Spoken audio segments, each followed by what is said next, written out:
So, hello Hazik, once again a very good morning to you.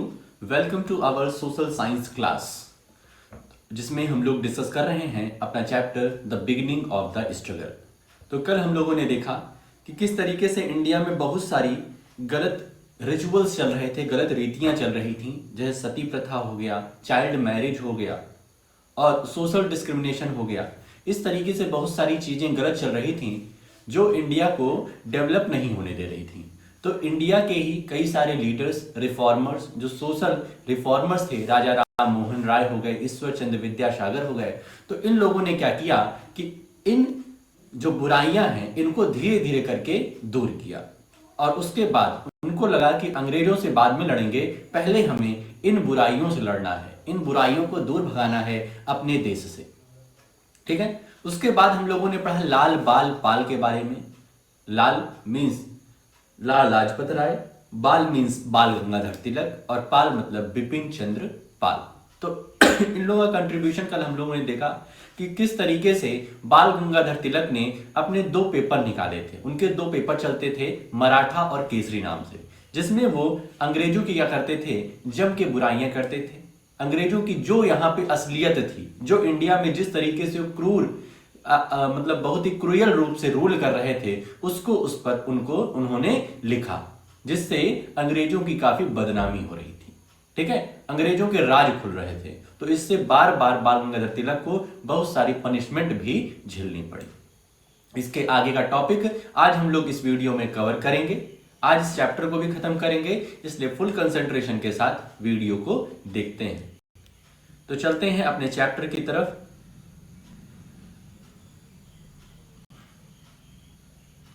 ये रहा अपना chapter number 18, the beginning of the struggle.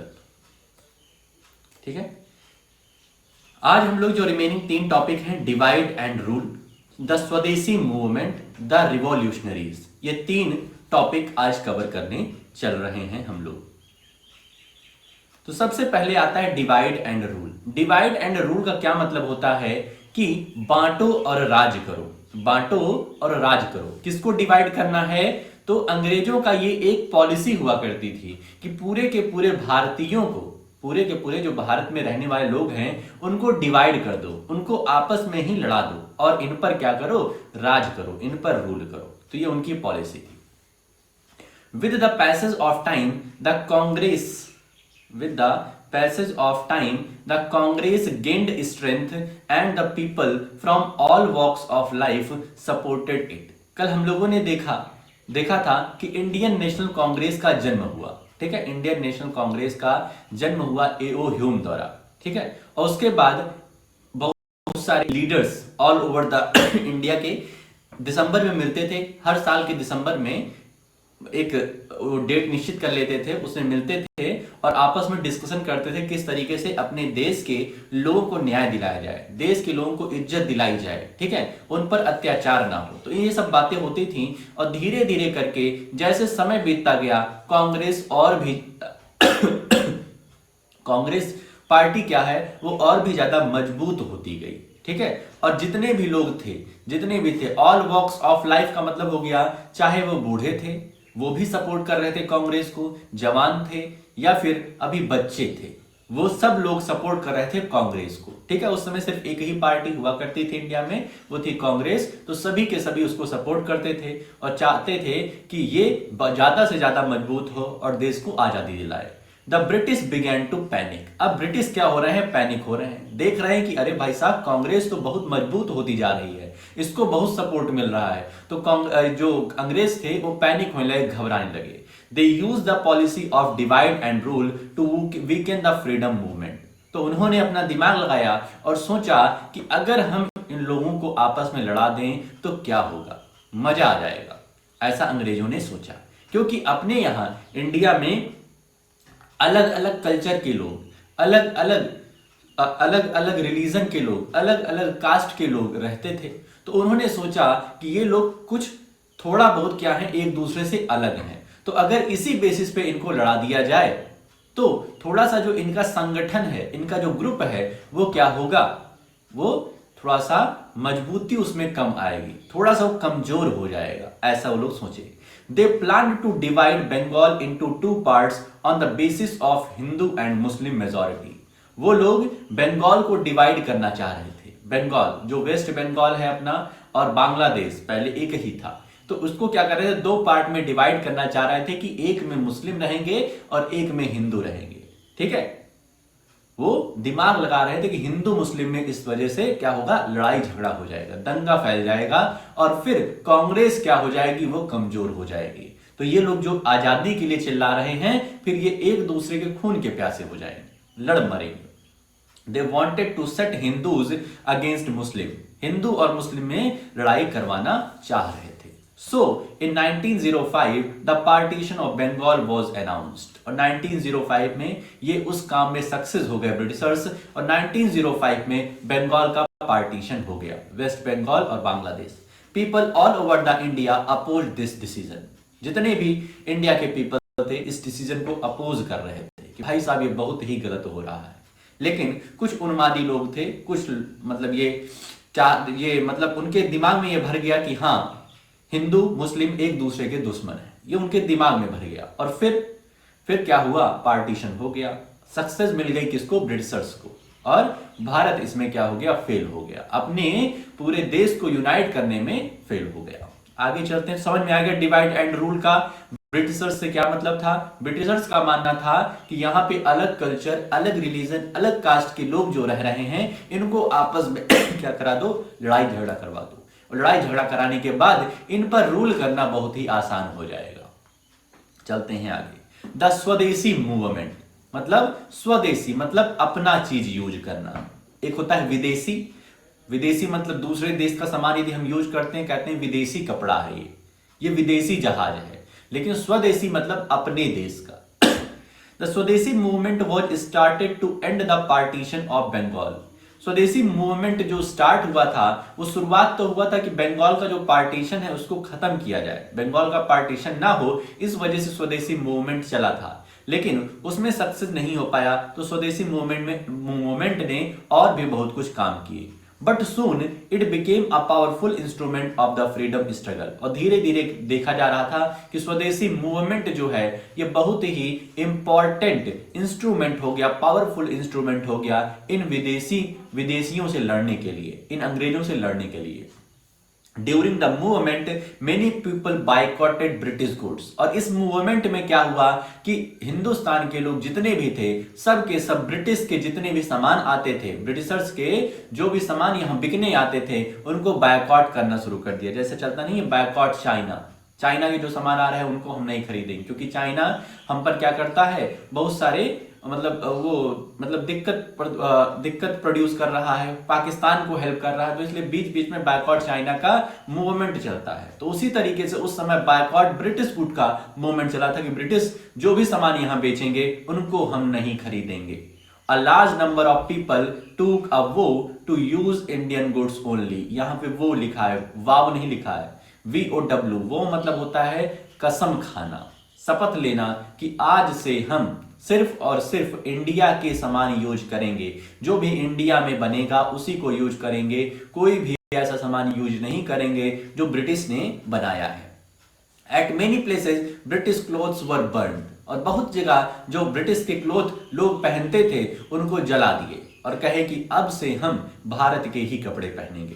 People went in groups to shopkeepers to persuade them to stop selling British goods. और बहुत सारे लोग groups में जाते थे और जितने भी शॉपकीपर्स थे सबसे आग्रह करते थे, विनती करते थे, क्योंकि वो हिंदुस्तान के ही शॉपकीपर थे, तो उनसे विनती करते थे भाई साहब अंग्रेजों के गुड्स बेचना बंद करो, अब अंग्रेजों से सामान मत लो, अंग्रेज हमको लूट रहे हैं, ठीक है, तो उनके सामान लेना बंद करो तभी हम उनको यहां से भगा पाएंगे, क्योंकि उनकी इकोनॉमिक जो स्टेटस है वो कमजोर होगा। At the same time people defied the government order. Defied मतलब मना करना, ठीक है, गवर्नमेंट के जो भी ऑर्डर निकल के आते थे कि ये तुम्हें काम करना है उसको मना कर देते थे। Refused to pay tax and organise strikes at various places. बहुत सारे जो टैक्सेस इंडियंस पे लगा गए थे उनको देने से मना कर दिया गया, स्ट्राइक्स किए, अनशन किए, धरना प्रदर्शन हुआ। Large number of people took out processions chanting Vande Mataram in unison. Procession मतलब होता है जुलूस निकलना, एक रैली निकलना, तो बहुत सारे पीपल एक साथ मिलकर के रैली निकालते थे और वंदे मातरम एक साथ, यूनिसन मतलब एक साथ गाना, एक साथ एक सुर में गा रहे थे वंदे मातरम। ठीक है, मतलब कि अपने देश के गुणगान कर रहे थे और इस नारे से उनका ये मतलब था कि जितने भी विदेशी गुड्स हैं उनको यूज करना अब बंद करो, देसी सिर्फ और सिर्फ देसी चीजें यूज करो। The slogan inspired the people so much that the government issued an order banning it in public meeting। और इस वंदे मातरम से अंग्रेजों को इतनी दिक्कत हो रही थी कि वंदे मातरम जहां गाते थे वहां पर बैन लगा दिया गया, उनको पनिशमेंट देने लग गई। कौन? ब्रिटिशर्स। कि वंदे मातरम लोगों को और इंस्पायर कर रही थी स्वदेशी मूवमेंट से जोड़ने के लिए, विदेशों को बायकॉट करने के लिए। तो इस वजह से गवर्नमेंट ने, उस समय की जो ब्रिटिश गवर्नमेंट थी उसने क्या कर दिया, एक ऑर्डर निकाला और उसमें पब्लिक मीटिंग में ये जो स्लोगन बजता था, वंदे मातरम लोग गाते थे, इसको क्या कर दिया, बिल्कुल बंद कर दिया। द रिवॉल्यूशनरीज, रिवॉल्यूशनरीज मतलब जो आक्रमणकारी होते हैं, आक्रमणकारी होते हैं उनको रिवॉल्यूशनरीज बोलते हैं। ठीक है, A group of freedom fighters emerged who wanted freedom at the earliest. They believed that force should be countered by force. अब हमारे देश के क्रांतिकारी आ रहे हैं सामने, हमारे देश के क्रांतिकारी आ रहे हैं जो कि बहुत पहले से आजादी चाहते थे, लेकिन हम लोग क्या सोचे थे कि किसी तरीके से समझा बुझा करके अंग्रेजों को यहां से भेज देंगे। लेकिन अब रिवॉल्यूशनरी जो हैं, जो ये हमारे फ्रीडम फाइटर्स हैं, ये सामने आते हैं और कहते हैं फोर्स के बदले फोर्स को काउंटर कौन करेगा, फोर्स। यदि उधर से वो गोली चला रहे हैं तो हमें भी इधर से गोली चलानी पड़ेगी। ठीक है, ऐसा नहीं कि सामने वाला आपको मार रहा है और आप उसके सामने हाथ जोड़ के खड़े हैं कि भाई साहब हमें मत मारो। ठीक है, रिवॉल्यूशनरीज का ये सोचना नहीं था। अगर सामने वाला जिस भाषा में समझता है उस भाषा में उसको समझाओ। ठीक है, तो अब मेन हीरो कौन हो रहे हैं, रिवॉल्यूशनरीज हमारे हो रहे हैं जो फ्रीडम फाइटर्स हैं। They wanted to answer the British acts of suppression by violent means. कह रहे हैं बहुत हो गया, बहुत सम्मान हो गया, अब होगा वायलेंस। ठीक है, अब जो भी इनका एक्ट्स ऑफ सप्रेशन है, जिस भी तरीके से ये हम पर दबाव बना रहे हैं, हमको लूट रहे हैं, अब उसको वायलेंट मींस से इनको हम आंसर देंगे। ठीक है, अब ईंट का जवाब पत्थर से होएगा। They prepared their lives for India's freedom. वो अपनी लाइफ के बारे में नहीं सोचते थे कि अरे यार हमारी मृत्यु हो जाएगी, हमारी डेथ हो जाएगी यदि हम इन अंग्रेजों से लड़ेंगे। तो वो अपनी लाइफ को बहुत पहले ही देश की आजादी के लिए भूल चुके थे कि हम भी कोई इंसान हैं, यदि हमारी डेथ हो जाएगी तो हमारे घर का क्या होगा या फिर कुछ और। ठीक है, वो अपनी लाइफ के बारे में नहीं सोच रहे, सिर्फ और सिर्फ इंडिया की फ्रीडम के बारे में सोच रहे थे। Such people were called revolutionaries. और ऐसे ही लोगों को जो अपनी पूरी की पूरी लाइफ इंडिया के फ्रीडम में लगाए, बिना ये सोचे कि हमारे जाने के बाद परिवार का क्या होगा या हमारी भी कोई जिंदगी है। ठीक है, तो ये सब ना सोच करके तो इसको इन्हीं को कहा जाता है रिवॉल्यूशनरीज।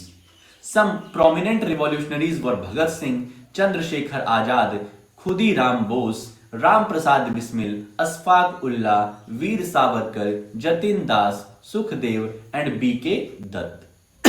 तो यहां पर ये जितने नाम लिखे हुए हैं इनके एकदम गर्म खून हुआ करते थे। ये बिल्कुल भी विनती हाथ जोड़ने में विश्वास नहीं करते थे। यदि सामने वाला एक झापड़ मार रहा है तो 4-5 झापड़ लगाने का दम रखते थे। ऐसे विचार के थे, बिल्कुल भी ये ब्रिटिश की कहना मानना स्वीकार नहीं करते थे, ब्रिटिशर्स का कहना बिल्कुल नहीं मानते थे। ठीक है, many of them laid their lives for the sake of motherland. Khudiram Bose was hanged for his revolutionary activities at the age of 14। ठीक है, ये अपनी लाइफ को बिल्कुल हंसते हंसते न्यौछावर कर देते थे अपनी धरती माँ के लिए, कि अपनी भारत माँ को किसी तरीके से आजाद हमें कराना है। ठीक है, और खुदीराम बोस इसी वजह से, ठीक है, इस रिवॉल्यूशन की वजह से ही, इस विचार की वजह से ही मात्र 14 साल की उम्र में उनको फांसी की सजा दे दी गई इन ब्रिटिशर्स द्वारा। ठीक है, तो समझ सकते हो 14 साल की उम्र बहुत ही कम होती है। ठीक है, उसमें भी ये लोग ये नहीं सोचते थे कि यार हमें फांसी हो जाएगी या हमें मार दिया जाएगा, अभी तो हमारे खाने खेलने के दिन हैं, तो ऐसा नहीं सोचते थे। ये सिर्फ और सिर्फ देश की आजादी। Some Indian revolutionaries were active outside India. अब इंडिया के बाहर भी कुछ ऐसे रिवॉल्यूशनरीज थे जो एक्टिव थे, सिर्फ इंडिया में नहीं। इंडिया के जो भी हैं, यहां तुमने नाम बता दिए हम, भगत सिंह, चंद्रशेखर आजाद, खुदीराम बोस, सुखदेव, बीके दत्त। लेकिन इंडिया के बाहर भी कुछ रिवॉल्यूशनरीज थे जो एक्टिव थे, वहां पर भी ये रिवॉल्यूशन कर रहे थे। वहां पर ये अंग्रेजों की असलियत बता रहे थे कि किस तरीके से अंग्रेज भारत को सता रहे हैं। They published journals and newspapers abroad and spread revolutionaries ideas. वहां पे वो जर्नल्स निकालते थे, न्यूज़पेपर में आर्टिकल निकालते थे कि किस तरीके से इंडिया में ब्रिटिशर्स आए तो थे व्यापार करने, लेकिन यहां पर क्या कर रहे हैं, वो इंडिया को पूरी तरीके से बर्बाद कर रहे हैं। Madam Bhikaji Cama supported the struggle for freedom by bringing out a newspaper Vande Mataram from Geneva. अब मैडम भीखाजी कामा है, नाम से ऐसा लग रहा है ये बाहर की हैं, ब्रिटिशर्स हैं, लेकिन ऐसा नहीं है। इनका जन्म गुजरात में ही हुआ था, ठीक है। ये जिनेवा में जाकर के, जिनेवा एक स्विट्जरलैंड का सिटी है, ठीक है, स्विट्जरलैंड का एक सिटी है।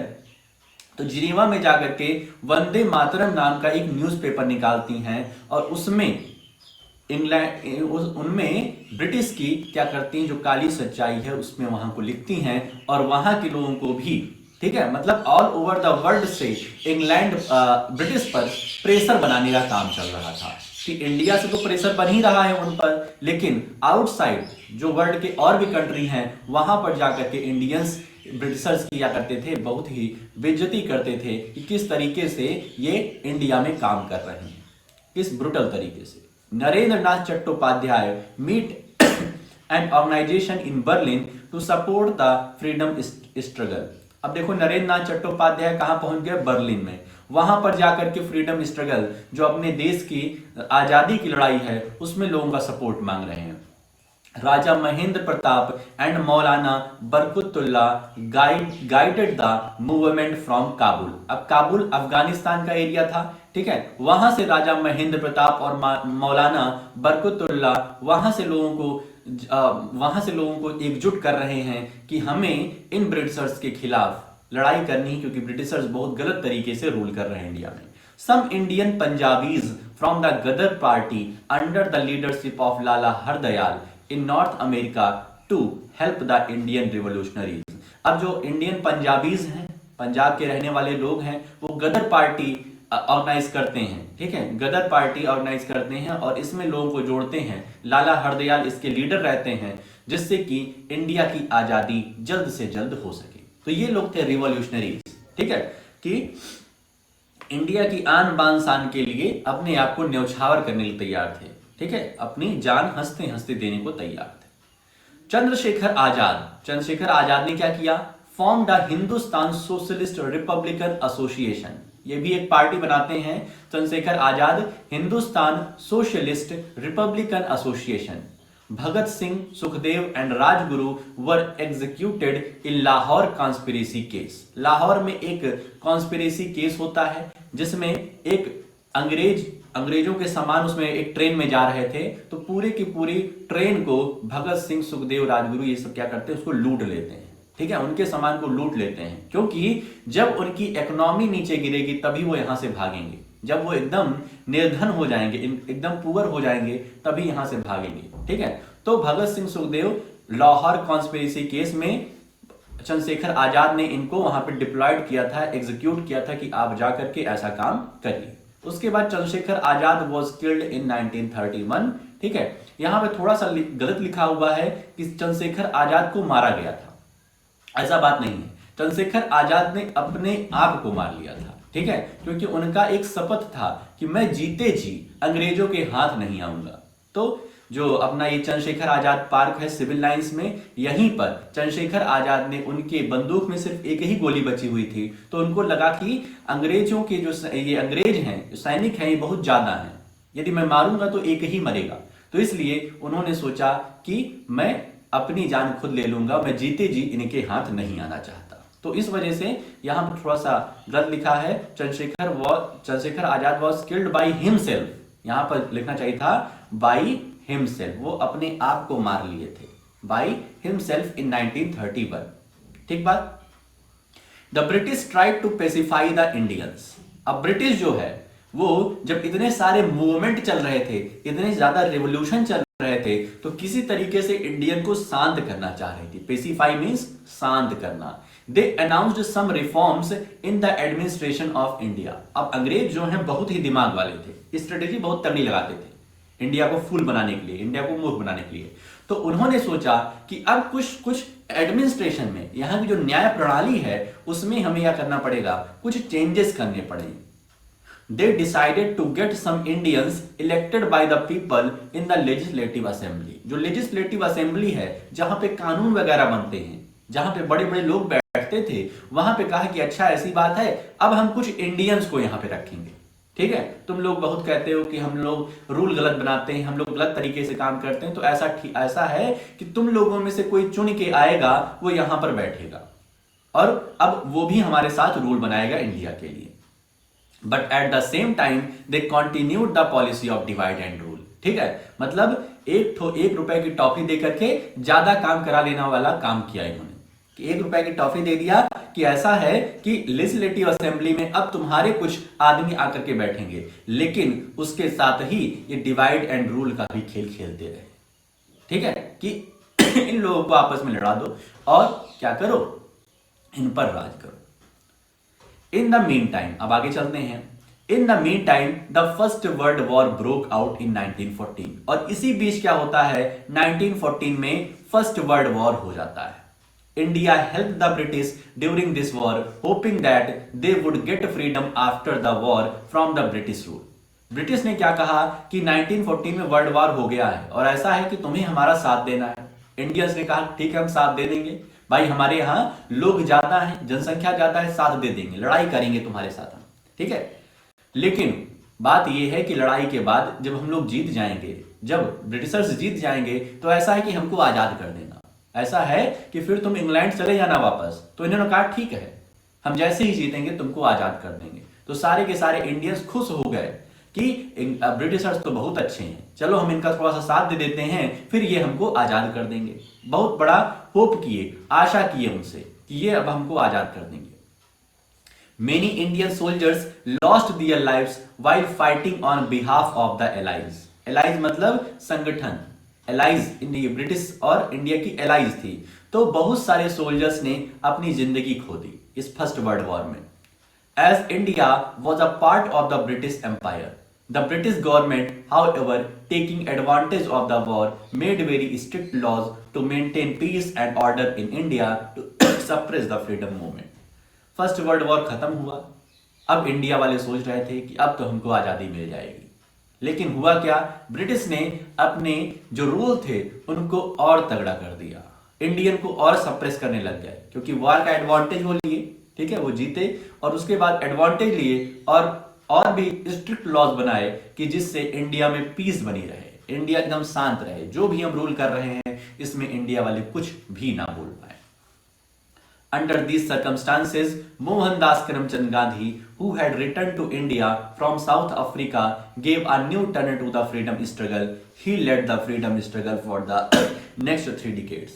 अब इसके बाद लौट करके आते हैं मोहनदास करमचंद गांधी। साउथ अफ्रीका गए थे पढ़ाई लिखाई करने, वहां भी बहुत सारे काम किए। वहां से आने के बाद मोहनदास करमचंद गांधी ने इस फ्रीडम स्ट्रगल को, इस आजादी की जो लड़ाई थी, आजादी का जो संघर्ष था, उसको एक नया टर्न दिया। जैसे कहते हैं ना यू टर्न देना, वैसे ही कुछ नया टर्न दिया और अगले 3 दशक तक, मतलब अगले 30 साल तक, 30 ईयर्स तक इंडिया के स्ट्रगल को इन्होंने, इनकी लीडरशिप में हुआ, इंडिया का जो फ्रीडम स्ट्रगल था। तो इसके बाद वाला जो चैप्टर होगा सोशल साइंस में इसके बाद की जो कहानी है वो होगी।